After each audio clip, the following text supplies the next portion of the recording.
Hey, hello, I'm Kråkan, also known as Corvus Conix, and welcome to Classy Movie Rambles, where I talk about old movies that I found in my closet while cleaning. This week's movie is A Good Day to Die Hard, and it was made in 2013. It's about 1 hour and 37 minutes long, and the movie starts with a Russian criminal getting released. His name is Yuri. And then comes John McClane, one of the main characters of this movie, and he is at a gun range and he gets some criminal records of his son Jack. So he finds out that his son is in a Russian prison.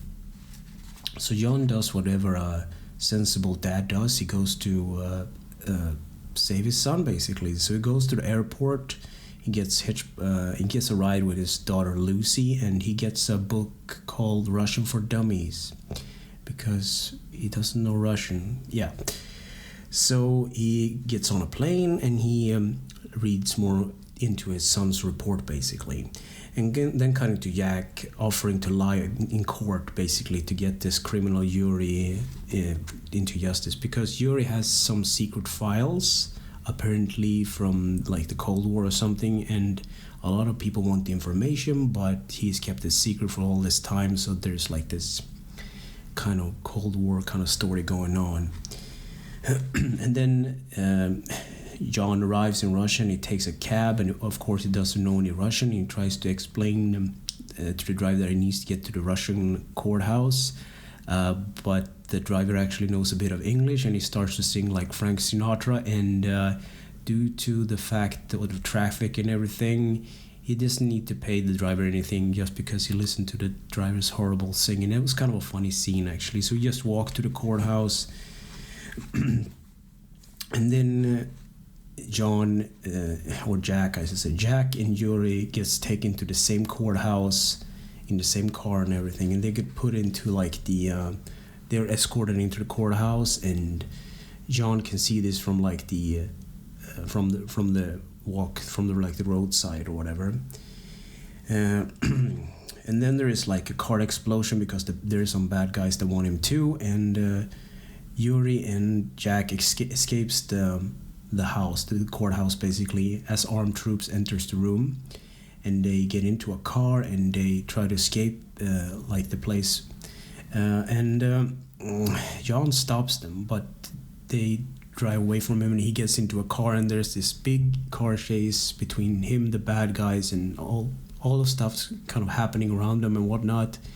So the whole reason to why Jack is doing this, they want the files as well. So Jack is actually working for the CIA, and his father John just wanted him to get out of jail, but he compromised his mission, and now everything is going haywire because this has been planned for a very long time, and John just screws it up, basically. So what happens is that John managed to flip one of the bad guys' cars, and Jack has some conscience, so he picks up John, and him and Jack, Yuri, and John drives to the CIA's safe house.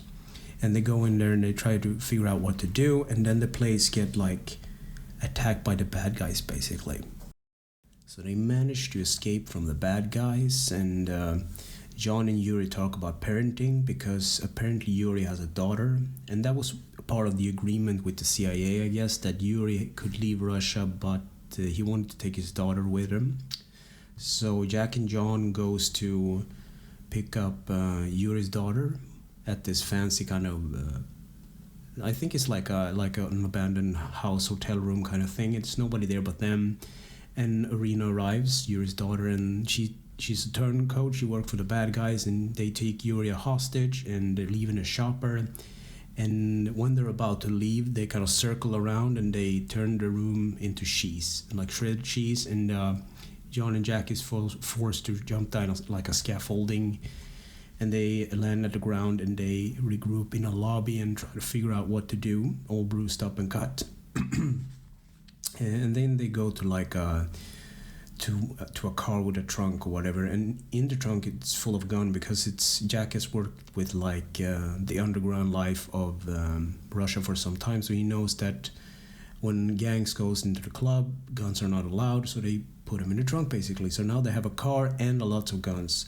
So for some reason, and I perhaps missed this, but they're going to Chernobyl because that's where the secret document is supposed to be. Yeah, so they go there, and but the bad guys arrive first, and then Jack and John arrives, and they gear up, and it's like a father-son bonding moment. And they sneak in, and the bad guys use some kind of technology to remove all the radiation in like a chamber that he's opening. And I think it's BS, because there's no technology that could remove radiation like that to zero. Basically, it's kind of a weird thing.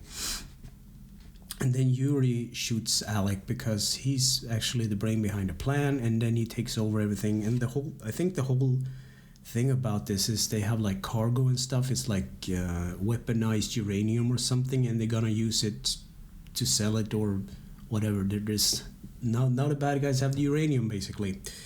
So so Jack and John sneaks in, and they surprise Yuri, and Yuri tries to act like he is one of the good guys, but I kind of see through his kind of bluff and everything. And there's like a gunfight between the good and the bad guys, and a lot of explosions, and John jumps into a chopper that's about to lift off, and Jack chases Yuri up to a rooftop, and Irina takes off with the helicopter, and John kind of drives a car out of the chopper that kind of unbalanced the weights of the helicopter, and excuse me, the chopper kind of tilts in a like an angle, and Jack catches up with Yuri, and he tosses him into the helicopter blades, and he dies.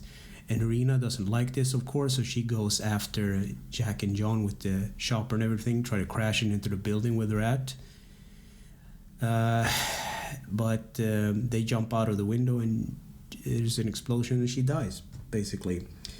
And then basically what happens is that Jack and John goes back to the US, and everything is fine. So what do I think about this movie? It's, for what it is, it's a good action movie. And I didn't even like shorten like the script or anything. This is actually what happens in the movie as it goes along. But there's more like, there's very many action sequences, and then kind of long and lengthy. About one of them is actually John McClane driving over like cars in the freeway to like get ahead and whatever, and there's more action scenes actually. So the script is on the light side, because that's how action movies are supposed to be, I guess. So can I recommend this movie? Yes, actually it's a good movie. It's a good action movie for what it is. So anyway, thanks for listening and or watching, and take care.